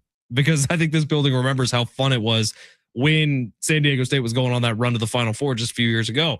And today, I think I have a much more positive outlook on it. If you would have asked me yesterday heading into the Utah State game, I probably would have said, even with a win tonight, the at-large chances are tiny. They're minuscule because of the 2 straight losses you took to Grand Canyon and Colorado State. Today, I feel very differently. Not from looking around at any of the bracketology stuff. I think they jumped 1 spot in KenPom, 1 spot in net. However, you can see the future now, right? If San Diego State's able to get a win this weekend against New Mexico, that's another quad 1 win, and it's a quad 1 road win against a team who's currently in the last 4 in when you come to bracketology.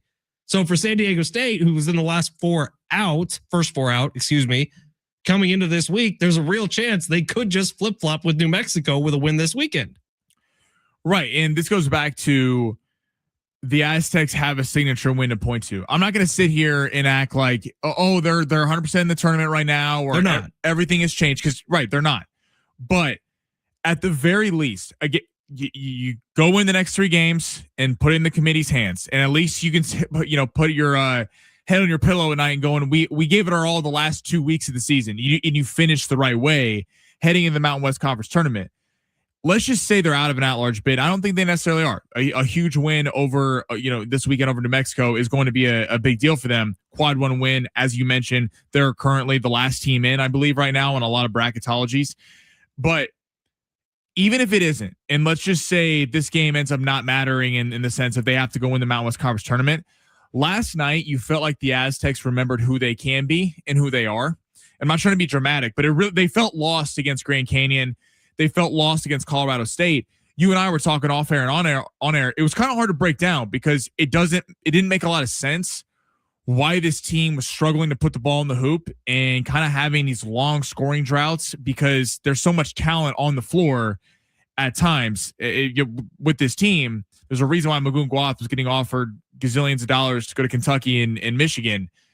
Last night was a signature win. Again, we'll see what ends up happening over the next couple of weeks, but even if you're not at large bid, I think you feel much more confident heading into the Mountain West Conference tournament because of how they played last night versus how they lost last night. And I think you're still feeling a little lost about what is our identity as a team. Winning by 17 over Utah State is no small feat, man. And Utah State's a very, very good team, and San Diego State was that much better than them last night. Utah State looked overmatched, which for San Diego State had to be a great feeling for the Aztecs, who, remember yesterday when we were talking about them, I made the point that Brian Dutcher-led teams almost never get worse as the season goes on, and it felt like this team was getting worse as the season was going on.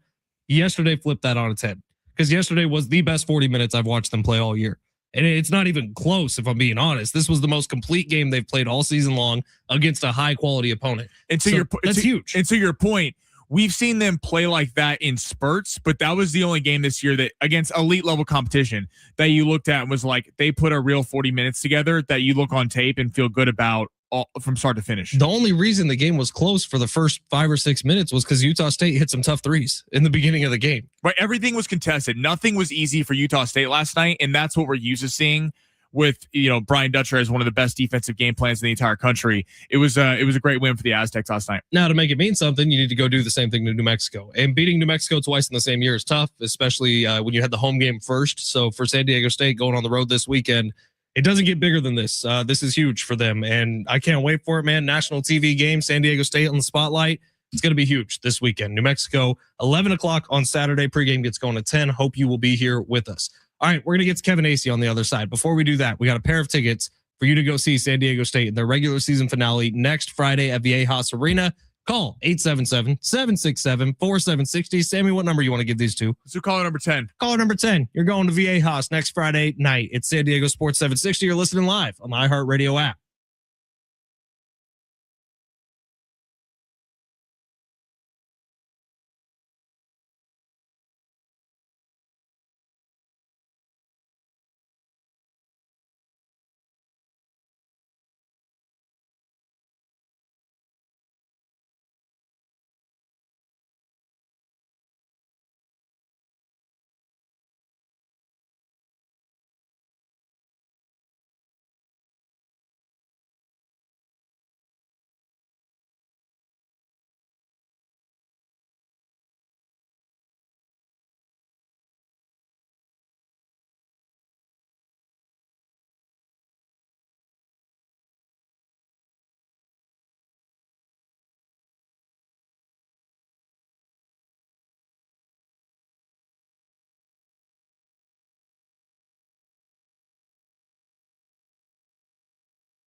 This was sponsored by Discover. Aztecs, huge win, 89-72 last night over Utah State. They're going to be back Saturday, taking on New Mexico, 11 a.m. Of course, as always, hear the game right here on San Diego Sports 760. Schaefer will get you going at 11, and Fletch will get you going pregame starting at 10. And Connor Ben, some boxing news added to the undercard of Tyson Fury fighting Regis Prograis. He is one of the first fighters to sign with Zuffa Boxing, Dana White's new entity, on a 1-year, $15 million fight, or a one-fight, $15 million deal. Guess what? Discover's accepted at 99% of places that take credit cards nationwide. You heard right, 99%. If you don't think so, maybe it's time to face the facts. You're stuck in the past. Based on the February 2024 Nielsen report, learn more at discover.com/credit card.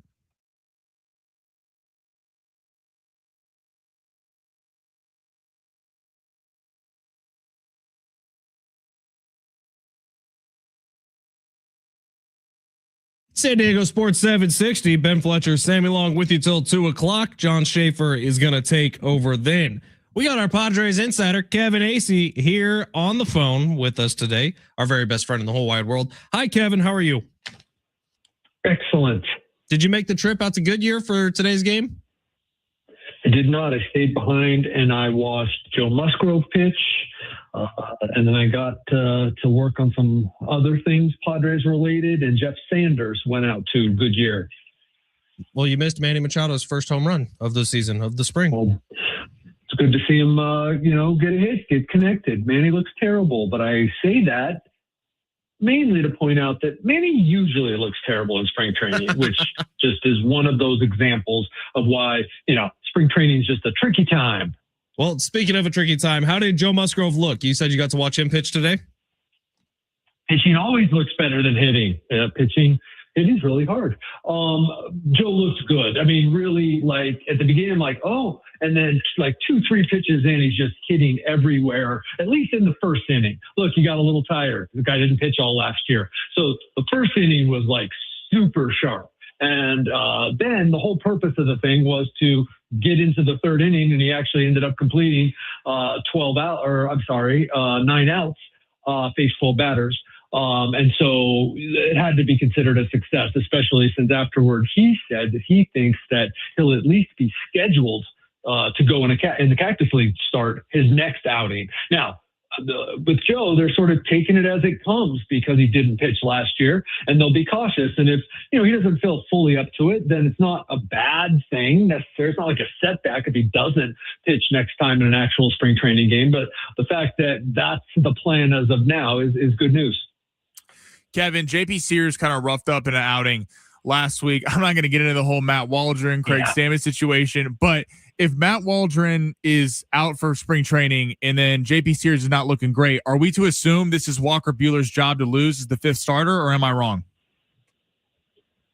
I don't think that you're wrong. And I would have almost said that before. I feel like it maybe was Matt Waldron's to lose, but that them signing Walker Buehler was, a real sign of where they felt they were at there. Also signing Germán Marquez and Griffin Canning, who won't be ready for the start of the season. But based on what I have heard and seen of his progress, like Walker Buehler is I'd say he's the front runner at this point. But again, got a month to go. He hasn't pitched in a spring training game. He's faced hitters once. I don't think he had a live today. So, but we'll see. But I think they're really hoping that the early progress they've seen is indicative of what he could continue to do, and that he could be a starter for them at the beginning of the season. Kevin Acee, our Padres insider, joining us today. Sammy said he didn't want to get into the Craig Stammen, Matt Waldron thing. I kind of do, because Kevin, you've been a part of some weird press conferences. You've had some personalities over the years between Chargers and then Padres. Like Ron Fowler press conferences were something special. Phillip Rivers press conferences, you never really knew what you were going to get. AJ Preller press conferences, he says a lot of words, but you don't really know if there's context in any of them. And then Craig Stammen. Have you ever heard a manager say in his rear end before, like Craig Stammen said in his rear end? And how'd you feel about writing those words? Well, it was interesting. I for about an hour, I'd been mulling, how was I going to describe this because I found out about it. I didn't know Craig was going to come out and say it. And so I'm just like, I'm going to say lower body that doesn't affect his arm, or that, how do I be discreet but also let people know this doesn't have to do with a ligament or something, right? And then Craig took care of that, but then he also forced me to then say what it was because I felt like him saying an infection in the rear end opened up like all sorts of possibilities that people were going to be wondering about.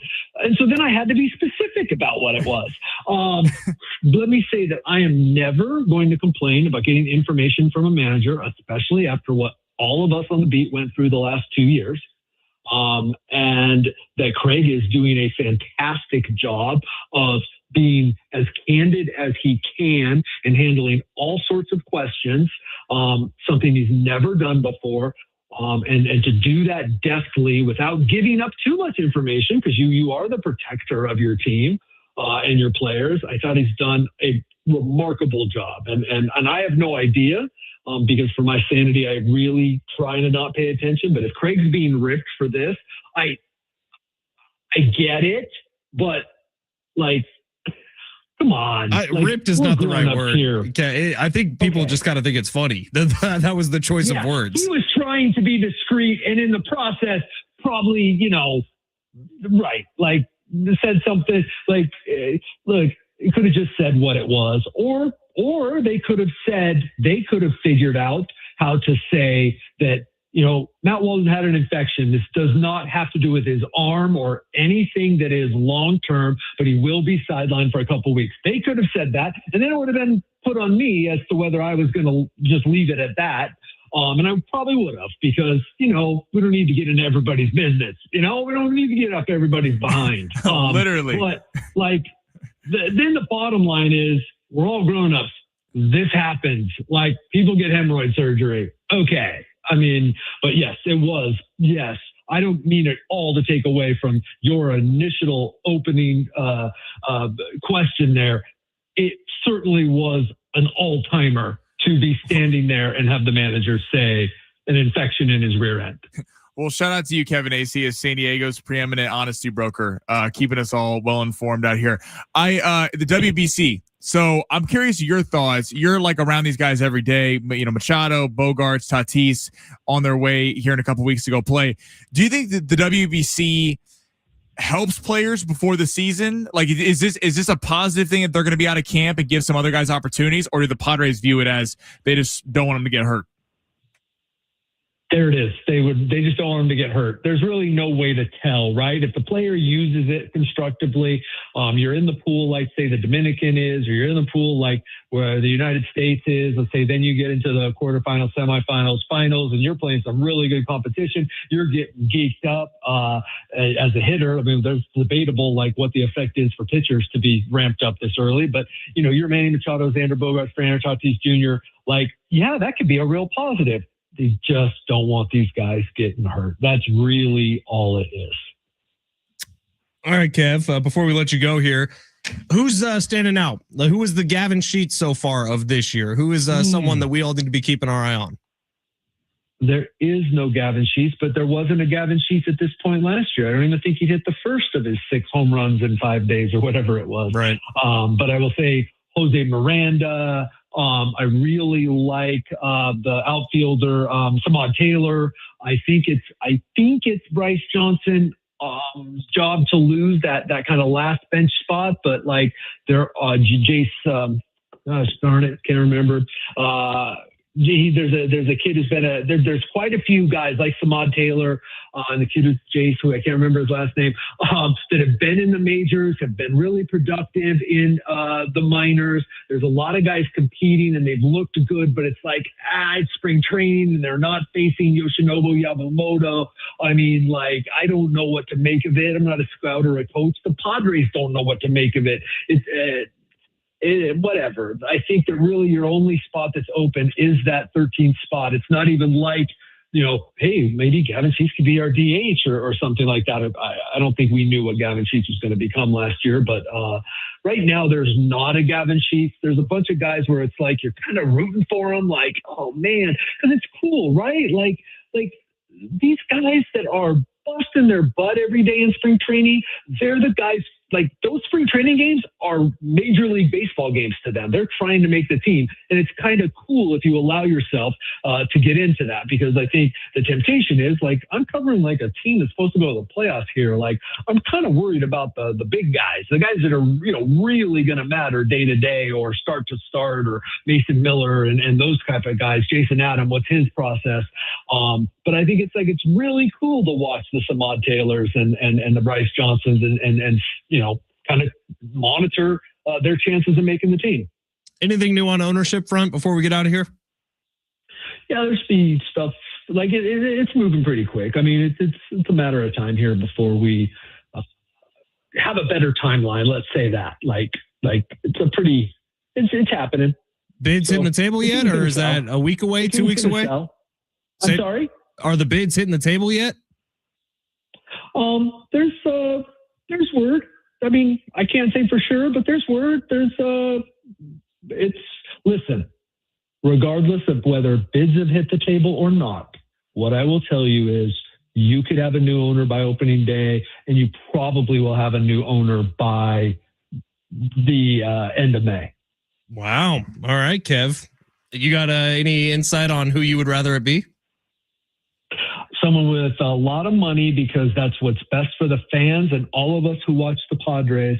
So they have a lot of money and they want to invest it. Let's remember that anyone who buys this team is going to be richer than the Seidlers and the current ownership group. That doesn't guarantee they're going to spend the money, right. But that is something I think I have sensed from people, both inside the organization and out, that there will be someone who has a greater capability of spending to a level that no one's going to spend like the Dodgers. That's a ridiculous argument.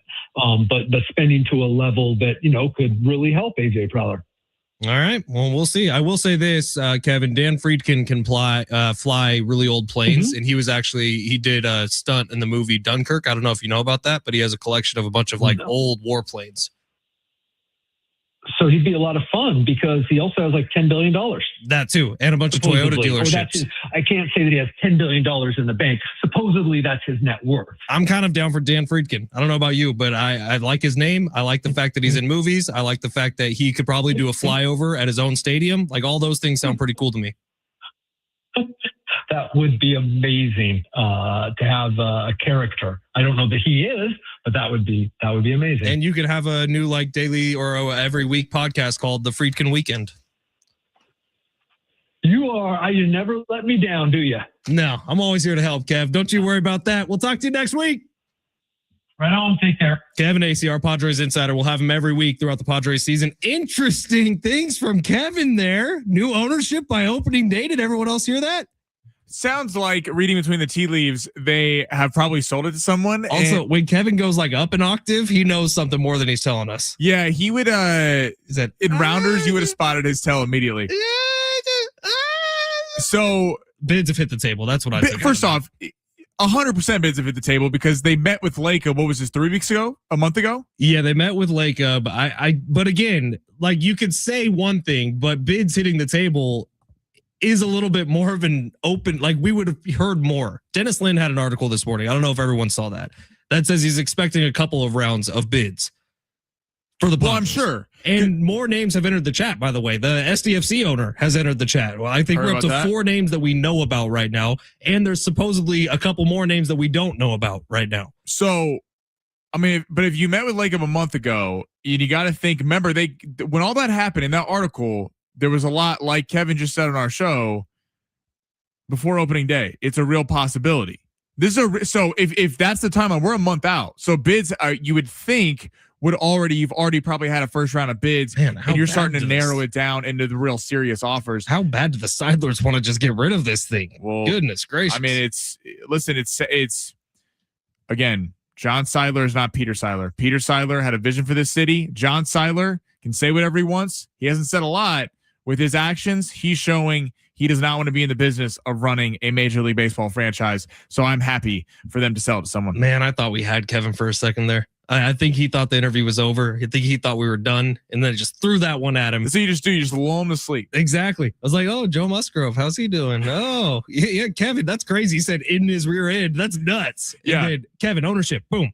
And he goes, He's like, Fletch and Sammy aren't going to ask me the hard hitting questions, but we did. All right, we'll finish this thing up coming up next. It's San Diego Sports 760 live on the iHeartRadio app.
San Diego Sports 760. This is it for us today.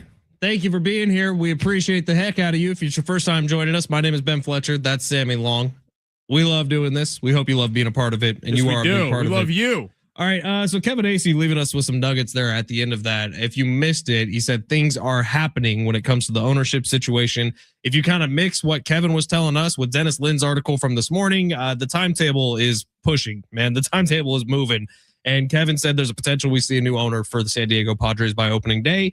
We'll see if bids are hitting the table as of right now, as we speak, potentially. I always imagine it, by the way, Sammy, as like a scene out of an 80s crime movie where they just slide a piece of paper across the table. Like Scarface. That's how I like to think of it, but I don't know if that's actually how it happens. It's probably much more official than that. But I like to imagine like Joe Lacob, Dan Friedkin, Jose Feliciano, and everybody who's throwing bids in for the Padres, all just sitting around a big table, just sliding pieces of paper over. I don't know if that's actually how it works, but I like to think of it working like that. If I was spending that much money on something, I 100% would be sliding. Hell yeah. I think across the table. Yes. I'm not just saying that out loud. Never. Also, from Dennis Lynn's article this morning, we're finding out that the Padres are going to sell for a lot more than they're worth.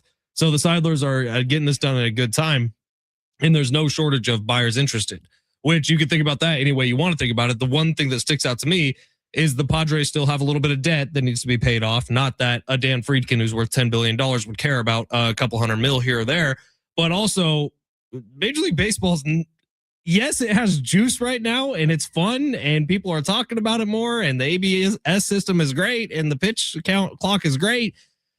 There might not be a baseball season next year. But that might be why you have so many interested buyers because, and if you're, for both sides, the Seidlers are going, wait, we got to get out. We want to get out because we don't want to try to sell this thing with a lockout. Even let's say you miss next season of baseball and then the following year you sell the team. You're still trying to kind of rebuild up baseball's value that's really gained the last couple of years, especially with younger fans, because missing a season is certainly gonna cause a hit in the amount of in the popularity of Major League Baseball. So the Seidlers want to sell this thing as fast as possible. And then if you're Freakin, if you're Lacob, whoever it is, the owner SDFC has already kind of thrown his name in there, kind of. You buy something on the kind of down low before you have the lockout, knowing the market value is probably going to be a little bit depressed because the buyers are going to go, well, I don't want to pay top dollar because there might be a lockout next year.